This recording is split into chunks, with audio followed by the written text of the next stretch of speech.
It has been a very long time since I decided not to talk about this very controversial topic. However, due to too many debates on this topic, I've decided to talk about it today. A lot of people have been asking, how do I conceive a baby boy? While others are asking, how do I conceive a baby girl?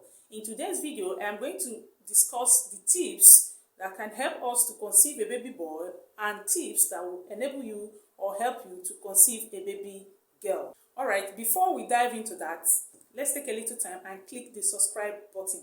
I noticed that a lot of people watch my video without subscribing. I have so many views. My last video commanded more than 1,000 views. A lot of people forget to subscribe. So if you have not subscribed, do me a favor, subscribe to this channel right now and turn on your notification bell so that when I upload videos like this, you will be number one to get that, so that you will not miss out. And it will make me happy if you click that like button right now. Alright, you're welcome back. If you're just joining us, this is Ife Health View, where we talk about everything reproductive health. Like I said before, today in this video, we are going to look at those tips that can help us to conceive a baby boy or a baby girl. For those of us who have been asking, how do I conceive a baby boy or how do I conceive a baby girl? So these tips will help you to conceive baby boy or a baby girl, depending on what you want. So try and watch till the end and drop a comment for me on the comment section. If you love a baby boy, write a baby boy for me. If you like a baby girl, write a baby girl for me. Or you can drop any other comments that pleases you. You can ask me a question, you can drop your suggestions, how this video or this channel will get better. Anything you think of, write it there for me. I will read it and I will reply to everybody's comments. So like I said before, that we are going to look at this controversial topic. Why did I say that this topic is a controversial topic? Because there is only one method that has been scientifically proven to be correct and 100% correct that can enable you choose the sex of a child, whether a boy or a girl. And this is artificial gender selection during IVF. That is in vitro fertilization. During IVF, you can use artificial gender selection to select the sex of the child you want. So that when your baby comes out after the process, you will have a baby boy or a baby girl. So you have the avenue to choose the sex of the child you want during in vitro fertilization using artificial gender selection method. And that is the only method that has been scientifically proven to be 100% correct. But if you want to give birth naturally, then there is no method that has been proven to be 100% correct to enable you choose the sex of the child you want. There is no method like that has been proven or that has been tested and it has worked. No way.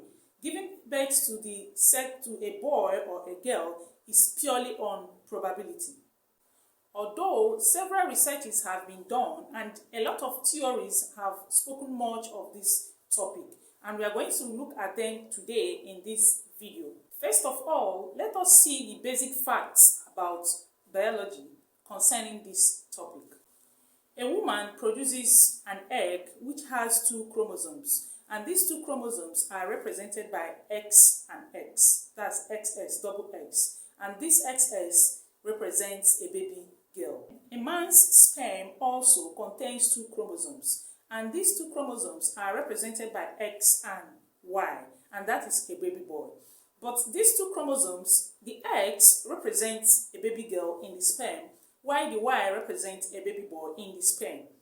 Just like when you are pregnant and you go for a scan, the radiographist, that's the doctor who will do the scan for you, just to find out how the baby is doing, the health of the fetus, the development stage and all that.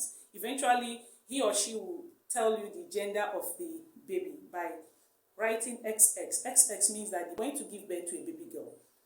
And XY shows that the fetus in your womb is a baby boy. So when this baby boy is delivered, he grows up into a man and has matured sperm. Each of these sperm contains 2 chromosomes, and those 2 chromosomes are X and Y. X and Y represents a baby boy, but inside that sperm, the X chromosome is a girl sperm. That is the chromosome that forms a girl baby, while the Y chromosomes forms a baby boy. So a man has two chromosomes. One is a boy, second one is a girl, when they are deposited after or during intercourse. During intercourse, the woman donates an X chromosome, while the man donates either X or Y chromosome. That is why I said earlier that it is by chance. The woman has two chromosomes which are XX, constant, but the man has two chromosomes which are X and Y. So when he ejaculates, he donates either the Y or the X. When he donates the X will fuse with the X of that woman to form XX, which is a baby girl. But if he donates a Y, the Y will fuse with the X of that woman to form X and Y, which is a baby boy. It is purely by chance. So this is a chart showing the crossing, which I said earlier. What happens when they meet? Remember, I said that a woman's egg contains two chromosomes.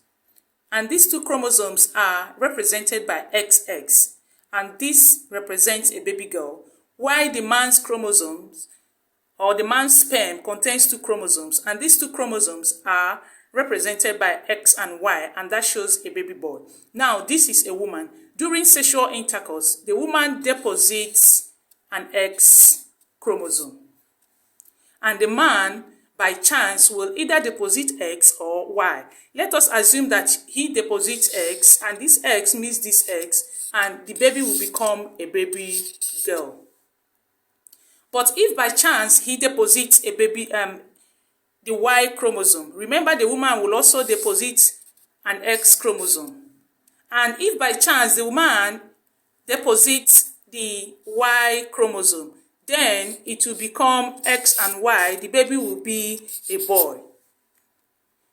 You see that the sex of a child is purely dependent on the particular chromosome the man deposits during intercourse. So the man is the one who determines the sex of a child, although unconsciously, depending on the chromosome he deposits. If he deposits X, the X will fuse with the X of a woman, and the sex of the child is XX, which is a baby girl. If he deposits Y, the Y will fuse with the X of a woman, and the sex of the child will be XY, which is a baby boy.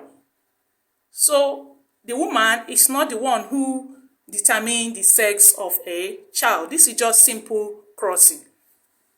Therefore, you can agree with me that by this simple crossing, the sex of a child is dependent on the man, and it is purely by chance. The sex of a child is determined by the man, and it is dependent on the particular chromosome he donates into the woman. In our culture today, a lot of men beat their wife for giving them a baby girl, and it is not supposed to be so. This is a simple case of garbage in, garbage out. It is what you put in there that will come out. If you donate a Y chromosome, when that Y chromosome fuses with her X chromosome, she will give you a baby boy. But if you donate an X chromosome, when that X chromosome fuses with her own X chromosome, it will be a baby girl. You are the one who determines the sex of the child, but it is dependent on the particular chromosome you donate. That is why I said earlier that it is by chance. Nobody decides that. Most times you see an entire family ganging up against a woman just because she is giving birth to only girls, not knowing that this is not her fault. From this, our simple crossing, you can see that the gender determination is obviously determined by the man. Therefore, giving birth to a baby boy or baby girl is purely by chance.